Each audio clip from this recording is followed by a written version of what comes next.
நாட்டு மக்கள் 140 கோடி மக்களும் பாஜகவுக்கு 140 இடங்களை கூட இந்த முறை வழங்க மாட்டார்கள்.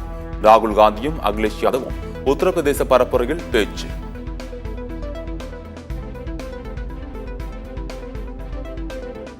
குற்றால அருவிகளில் திடீர் வெள்ளப்பெருக்கு ஏற்பட்டதால் பரபரப்பு.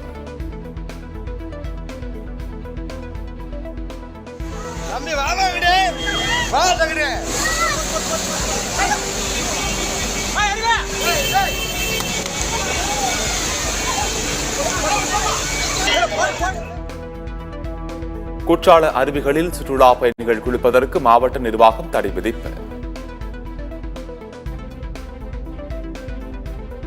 குற்றால அருவி வெள்ளத்தில் அடித்துச் செல்லப்பட்ட 17 வயது சிறுவன் சடலமாக மீட்பு. குற்றாலத்தில் வெள்ளம் ஏற்படும் போது சுற்றுலா பயணிகளின் பாதுகாப்பை உறுதிப்படுத்த நடவடிக்கை எடுக்க வேண்டும் என சமூக ஆர்வலர்கள் கோரிக்கை. வீடுகளுக்கு 100 யூனிட் இலவச மின்சாரம் ரத்து செய்யப்படுவதாக பரவும் தகவல் வதந்தி. வீட்டு உரிமையாளர் வாடகை வீட்டிற்கு விட்டிருந்தால் 100 யூனிட் இலவச மின்சாரம் தொடரும் என மின்சார வாரியம் விளக்கம். 3 நாட்கள் நீலகிரிக்கு வருவதை சுற்றுலா பயணிகள் தவிர்க்க வேண்டும். கனமழை எச்சரிக்கையால் மாவட்ட ஆட்சியர் அறிவுறுத்தல். நீட் தேர்வு வினாத்தாள் கசிந்த விவகாரம் மத்திய அரசு பதிலளிக்க உச்சநீதிமன்றம் உத்தரவு. வினாத்தாள் கசிந்த விவகாரத்தில் தேர்வு முடிவுகளை வெளியிடுவதில் தடையில்லை, உச்சநீதிமன்றம் விளக்கம். முன்னாள் டிஜிபி ராஜேஷ் தாஸை கைது செய்ய உச்சநீதிமன்றம் தடை, சரணடையமும் விலக்கு அளித்தது உச்சநீதிமன்றம். போதைப் பொருட்களின் புகலிடமாக தமிழ்நாடு மாறியுள்ளது, எதிர்க்கட்சித் தலைவர் எடப்பாடி பழனிசாமி குற்றச்சாட்டு.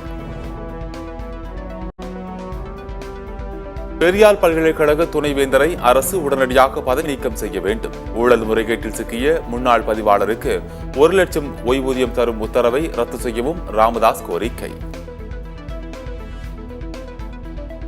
சென்னையில் 2 நாட்களுக்கு ஒரு சில இடங்களில் மிதமான மழைக்கு வாய்ப்பு. குமரிக்கடல் பகுதியில் 21ஆம் தேதி வரை மீனவர்கள் கடலுக்கு செல்ல வேண்டாம் என அறிவுறுத்தல்.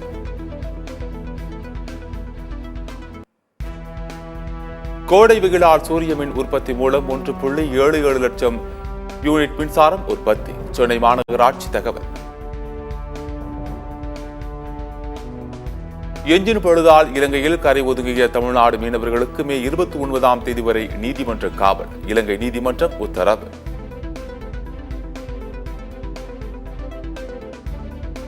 உயர்கல்வி நிறுவனங்களில் மாற்றுத்திறனாளி மாணவ மாணவிகளுக்கான 5% இடஒதுக்கீடு இடங்களை உறுதி செய்ய வேண்டும். தமிழ்நாட்டில் உள்ள அனைத்து அரசு மற்றும் தனியார் பல்கலைக்கழகங்களுக்கு மாற்றுத்திறனாளிகள் நலத்துறை சுற்றறிக்கை. வீட்டை விட்டு சென்ற காதல் ஜோடிகள் குடும்பம் நடத்தி 6 மாதங்கள் கழித்து அவர்களை ஆஜர்படுத்துவதால் என்ன பிரயோஜனம்? போலீசாரிடையே ஒருங்கிணைப்பு இல்லையா எனவும் உயர்நீதிமன்ற கிளை கேள்வி. பெண்களின் விருப்பத்திற்கு மாறாக இலவச பேருந்து பயண திட்டத்தை ரத்து செய்ய மோடி திட்டம். அமைச்சர்கள் விமானத்தில் கட்டணமின்றி பயணம் செய்வதை சுட்டிக்காட்டி அரவிந்த் கெஜ்ரிவால் கண்டனம். ஒவ்வொரு கட்டத்தின் வாக்குப்பதிவு முடிந்த பிறகு வாக்குச்சாவடிகளில் பதிவான வாக்குகளை உடனடியாக பதிவேற்றம் செய்யவும் தேர்தல் ஆணையம் வழிகாட்டு நெறிமுறைகளை வெளியிட உச்சநீதிமன்றம் அறிவுறுத்தல். ஆம் ஆத்மி எம்பி சுவாதி மாலிவால் தாக்கப்பட்டது தொடர்பாக விபவ் குமார் மீது டெல்லி போலீசார் வழக்கு பதிவு. அரவிந்த் கெஜ்ரிவால் உதவியாளர் விபவ் குமாரை கைது செய்ய வாய்ப்பு. ஹைதராபாத்தில் அரசு பள்ளி மாணவர்களுடன் சேர்ந்து கிரிக்கெட் விளையாடிய சன்ரைஸ் ஹைதராபாத் அணியின் கேப்டன் பேட் கமின்ஸ். உற்சாகமடைந்த மாணவர்கள் பேட் கமின்ஸ் பற்றி புகழாரம். இன்றைய IPL லீக் போட்டியில் மும்பை லக்னோ அணிகள் பல பரீட்சை. மும்பை அணி பிளே ஆஃப் வாய்ப்பை தவறவிட்டுள்ள நிலையில் ஆறுதல் வெற்றி பெற தீவிரம்.